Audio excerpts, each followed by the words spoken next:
Hey guys, good morning. Anthony here, Bibles and Barbells. It's Saturday, April 6, 2019.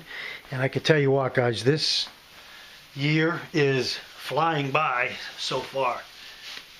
Gosh, we're already in April, and I don't know where time's going. But I do know that time is not on our side if we are preparing for the worst. And one of the things that I want to focus on this year, and I have been focusing on, is the seriousness of what is confronting us here in our country as I speak. We have, and you know, I don't have to name politicians' names or even the media's names. We know and we have seen some of the people that are already and have been entrenched in our government for years, that are traitors, that are not they're not Americans in my book, or how I define an American, patriot, somebody that's loyal to the Constitution, that serves the people, that is for the rule of law. These people are for lawlessness, they're for greed, and they're for themselves. And so many of them are serving in government, from the local level all the way up to the federal level. And then we have the media, that is their operating arm, their propaganda arm, if you will. Try not to get blinded this year and leading up to the new elections in this Republican-Democrat stuff, because many of them are the same, the same side of the, two sides of the same coin, if you will. So in preparing for that, we see around the world countries that were once great, thriving, prosperous countries.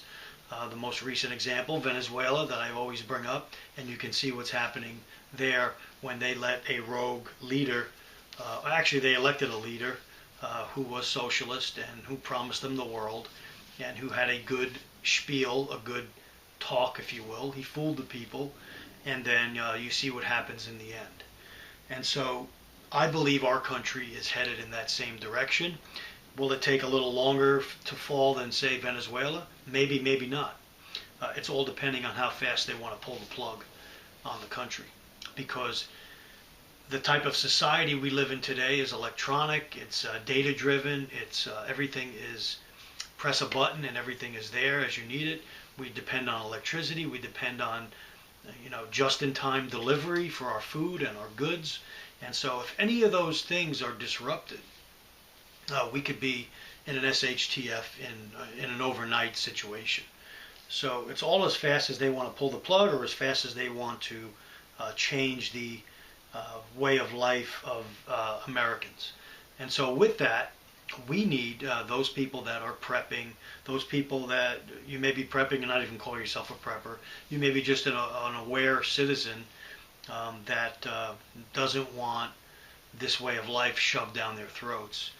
And now they have a new breed of up-and-coming politician that's younger and much more brutal than the older ones that are in place already.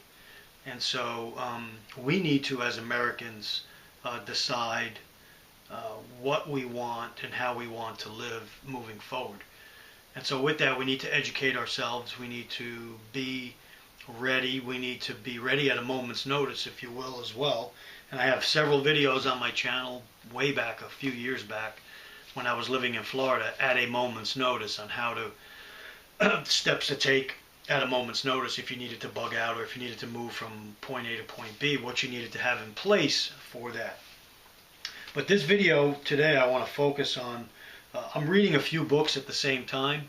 Two of them I started, one I haven't started. One of the ones that I did start, I want to read an excerpt out of today. And this is the Dark Secrets of SHTF Survival by Selco Begovic. Okay, and for those of you who watch my channel, I have a lot of videos on Selco's writings and his blog that I've been following for years now. So you'll see many videos on my channel, focusing on some of the topics that he's talked about in the past. So he finally put a book together, and it is fantastic. I think I've read 80 pages already. It's a 300-page book, and it's about his 1 year in hell, if you will, during the Balkan Wars in the 90s, and how he did not heed the warnings, did not see the signs, or if he did, he didn't get out of Dodge. Then he was stuck in his city for 1 year and had to survive basically in hell. And he gives a really true picture of what it takes to survive, and how a lot of the commercialized prepping that's going on in this country, in America, it's turned into a big business, if you will.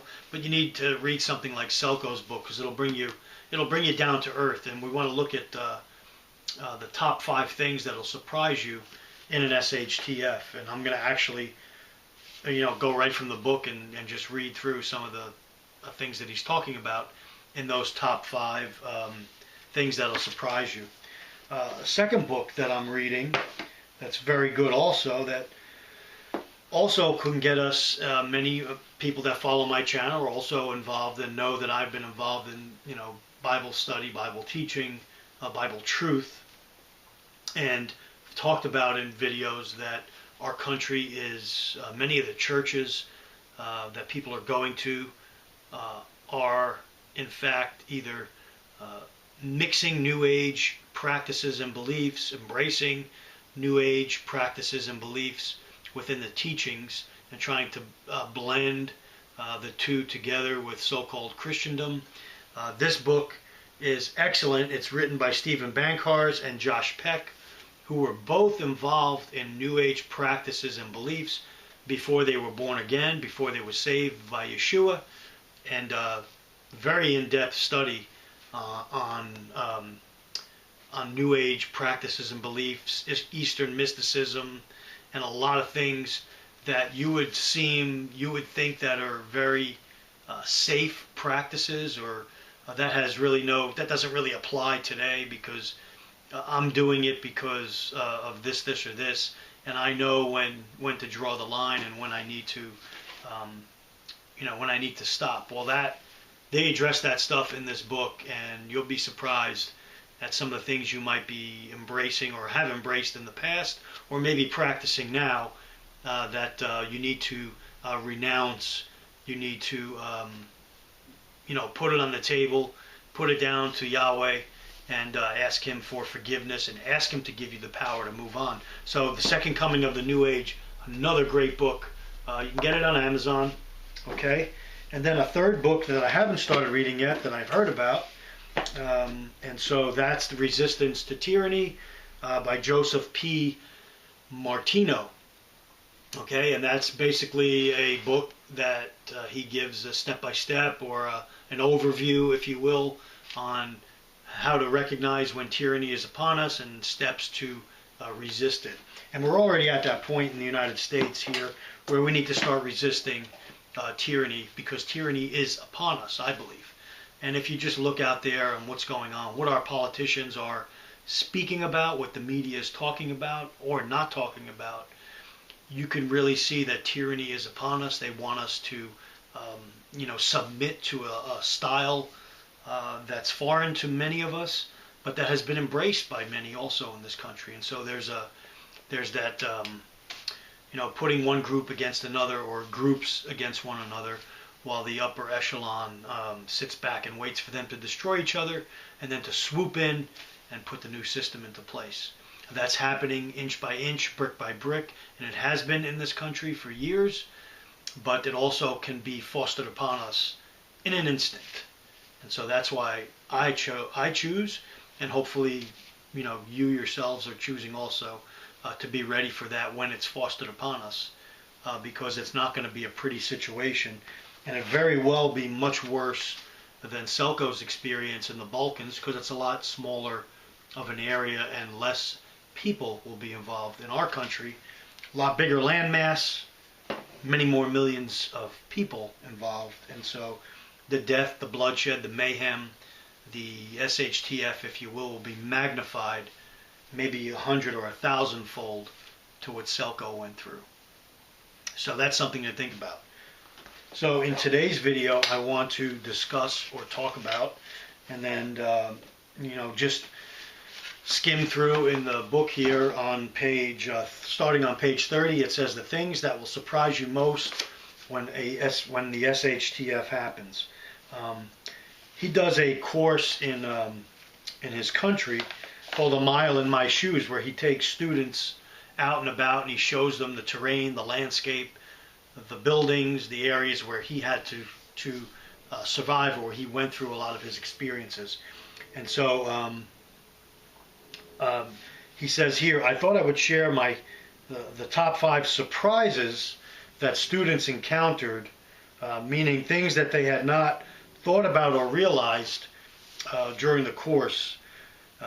Okay, number 1, how close the fighting will be. The picture taken, and he has a picture here of houses very close together on a street in his city, and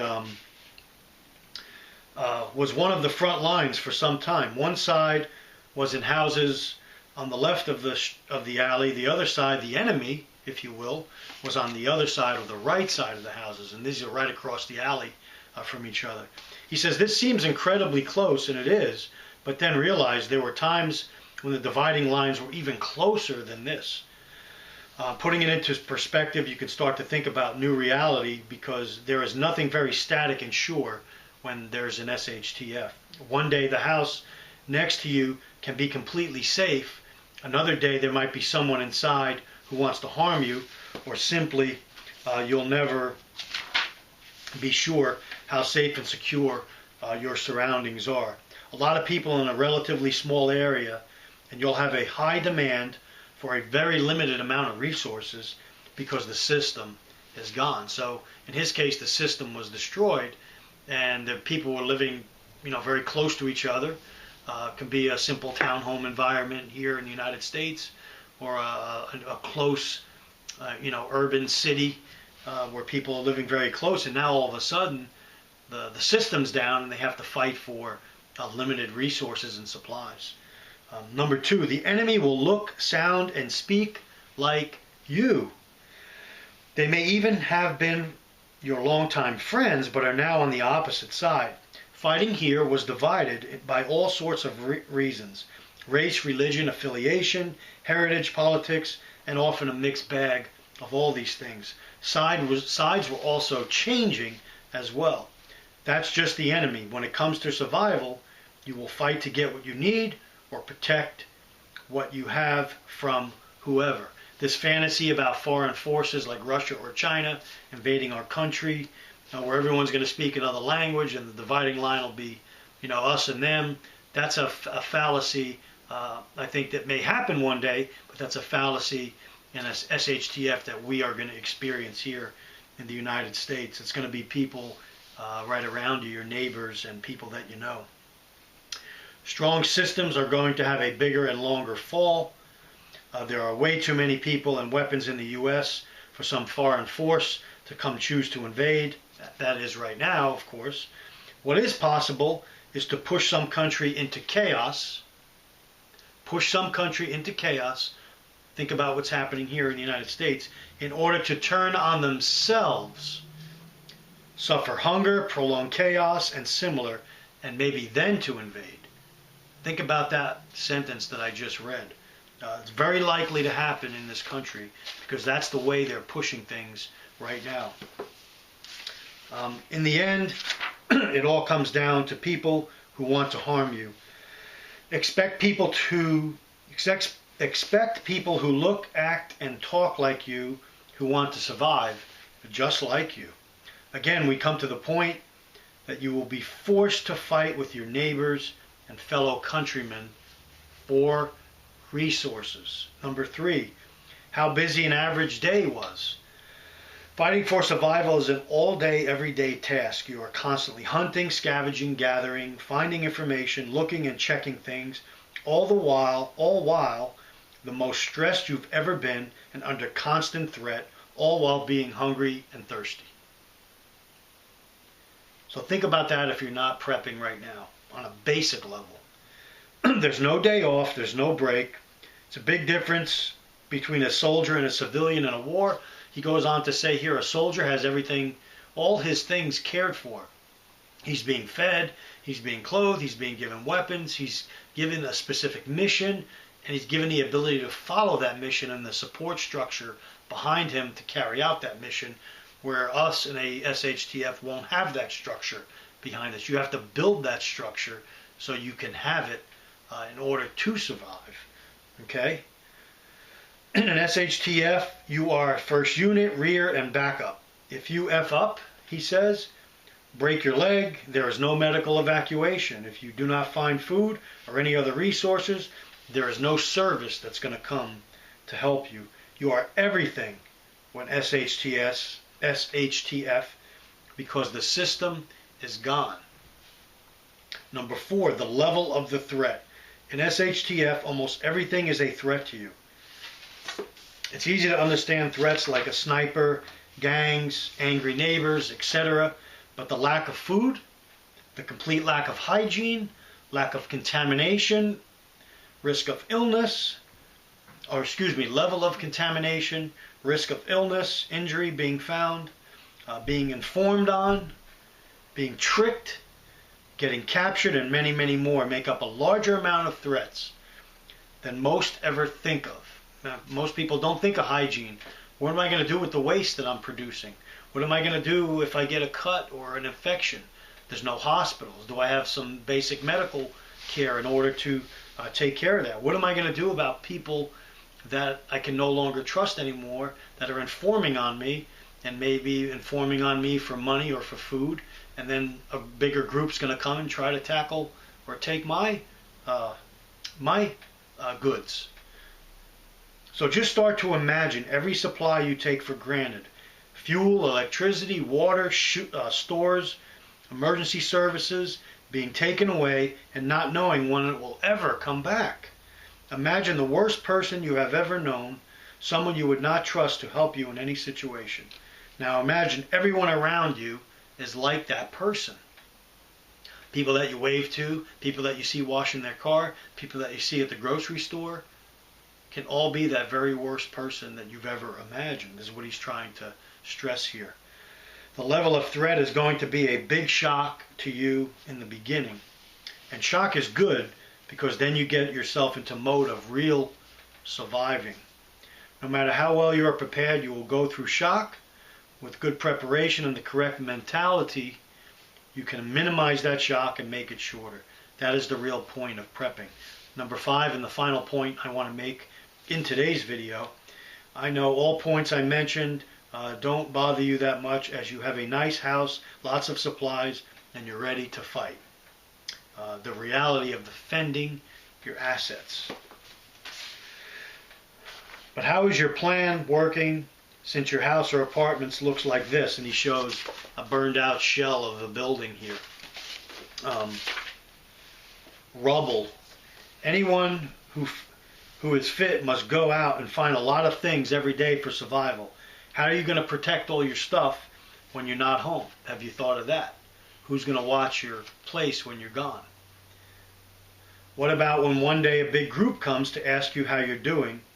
So, okay, what have you here? What have you there? You know, a bigger group comes to your neighborhood or to the place where you're surviving and wants to know, hey, what's going on, buddy? Let's check out some of your gear. To protect your stuff from them is a clear death sentence. What will you do then? Or have you thought of that? Because remember, the bad guys could be good guys now in prior SHTF and afterwards become or align themselves with gangs, with warlords, if you will, and come out and scavenge and just to survive, align themselves with these people and not care about you or your family. Think about that. Do you have the right mindset? It means the difference between defending something and getting killed, adapting yourself in order to survive without it. So what he's saying here, you may have to leave what you have in order to get away from this larger gang that's coming your way, because there's really no way to fight them. You've got to live to fight another day. So do you have somewhere to fall back to? You have to accept that the fact maybe you'll be forced to survive only with your skills. Understand that in SHTF, every house in the city is not going to look like this, or worse, not even be there. In my city, there are many houses you see like this. You see them because they are made of stone or concrete. You don't see the wood buildings because they were all burned down. And so that's the 5 points I wanted to point out today. And in this this book is really a great book. And also, if you can go on, I'll put the links in the description box. If you could go on and check out his blog and some other things. But very important information here, guys. Both on the prepping end, on the spiritual prepping, on knowing what's coming our way down the road. It's not a rosy picture, guys. And no one person or aligning yourself with a political group like conservatives is going to help stave off what they plan and what they have coming to this country, because it's not good. So the people have to get shoulder to shoulder in like-mindedness, not by color of skin, ethnic background, like they want to portray and demonize and tell you things and get us infighting. They want that. That's part of the plan, the socialist, the communist plan of how to destroy a nation, a culture, if you will, and usher in their system. That does not work, that will not work, and has never worked. It only produces death, mayhem, starvation,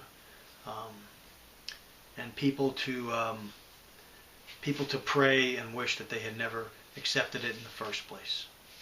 And so as you see the push for gun control, sensible gun control, all these bills being drafted and pushed, they've all been on the shelf. They're all just coming out now because now is the time that they see that their time is now to strike while the iron is hot. And so whenever they try to take away our rights, slowly but surely, chipping away like somebody building chipping away or making a plaster statue, that's what they're doing. They're chipping away at our rights that have been granted to us, that's been granted to us by Yahweh above, that they cannot take away. And so remember, those rights are yours, and they're not to be taken away by any government or any entity that tells you what you can and cannot do. Thank you for watching, guys. Take care. Stay ready. Hopefully you'll get some of these books. Educate, read, prep, pray, and be ready for what's coming. Anthony signing off. Let me know your thoughts. Take care. Stay ready.